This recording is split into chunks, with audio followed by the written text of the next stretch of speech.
भूतबाधेची अफवा पसरवलेल्या आश्रमशाळेचं धक्कादायक वास्तव समोर आलंय। आश्रमशाळेच्या वसतिगृहात विद्यार्थिनींच्या जीवाशी खेळ खेळला गेलाय।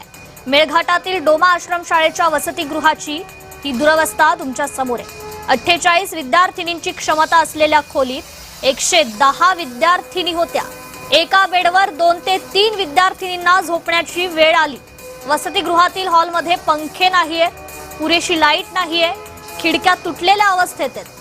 अमरावतीच्या मेळघाटातील डोमा गावातील ज्या शासकीय आश्रमशाळेत भूतबाधेची अफवा पसरली होती, त्याच आश्रमशाळेच्या वसतिगृहात चक्क विद्यार्थिनींच्या जीवाशी मात्र खेळ सुरू असल्याचं चित्र आहे।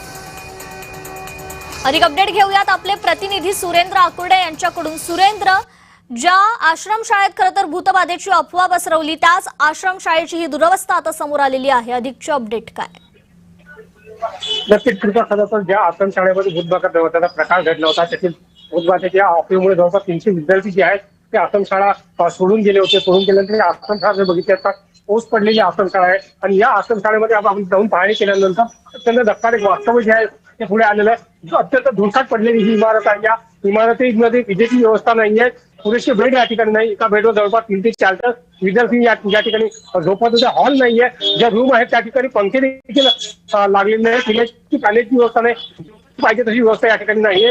धक्कादायक जे आहे ते या आश्रमशाळेत पुढे आलेला आहे आणि अशा या आश्रमशाळेमध्ये जो आदिवासी विभागाकडून कोट्यावधी रुपयाचा निधी येतो तो निधी नेमका जाते कुठं हा प्रश्न या ठिकाणी निर्माण होतो। खरं तर आदिवासी एकच आश्रमशाळा अशी नाहीये की ज्या ठिकाणी पुरेशी साधन सामुग्री या ठिकाणी नाही। शिक्षणाच्या उद्देशाने गरजेच्या सुविधा या ठिकाणी असतं गरजेचं असतं, मात्र अशा कुठल्याच प्रकारच्या सुविधा या शाळेमध्ये दिसून आलेल्या नाही।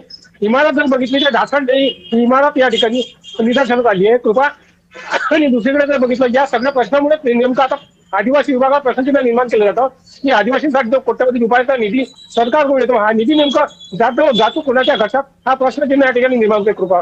अगदी सुरेंद्र, खूप खूप धन्यवाद आपण दिलेल्या या अपडेट संदर्भात। राहुल गांधींनी पंतप्रधान नरेंद्र मोदींची नक्कल केली आहे। गळाभेट घेणं म्हणजे परराष्ट्र धोरण नाही असा व्हिडिओ राहुल गांधी यांचा व्हायरल झालाय। राहुल गांधींनी मोदींच्या परराष्ट्र धोरणावर टीका केलेली आहे। लोकसभेतील विरोधी पक्षनेते राहुल गांधींनी पंतप्रधान नरेंद्र मोदींच्या परराष्ट्र धोरणावर